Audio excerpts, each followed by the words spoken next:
OBC को पूछो कि तुम संविधान आगे रखोगे कि तुम्हारा इस्लाम रखोगे, तो वो बोलते हैं संविधान नहीं, हम इस्लाम आगे रखेंगे।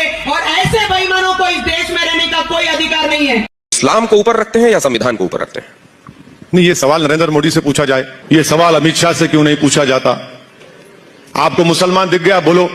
मैं यही तो कह रहा हूं ना कि आप जिस प्रिमाइस से आते हैं, आपके दिल में बात क्यों पैदा होती है कि मुसलमान से पूछा जाए कि वतन के तुम वफादार हो या नहीं हो? और बरदरान से क्या उन उलमाओं से सवाल करेंगे जिन्होंने देश की आजादी के लिए जिहाद का फतवा दिया था?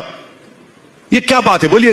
75 साल की आजादी मना रहे, मगर आपके दिल में अभी भी एक कीड़ा है कि मुसलमान वफादार है या नहीं है। मैंने भारत के संविधान के ऊपर अल्लाह के नाम पर ओथ लिया है। अब इससे बढ़कर अब मुझे आपसे वफादारी की सर्टिफिकेट की जरूरत नहीं है। आप क्या सोचते, मुझे उसकी फिक्र नहीं है। मैं ये कह रहा हूं कि देश में मुझे अपने मजहब पर चलने की पूरी इजाजत है।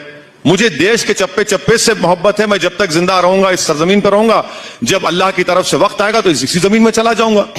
अब इसके बावजूद भी अगर आप मुझसे पूछा जाएंगे कि ये सवाल है, क्या सवाल है? ये तो गलत सवाल है। आपका ये सवाल उठता ही नहीं चाहिए था। गलत है।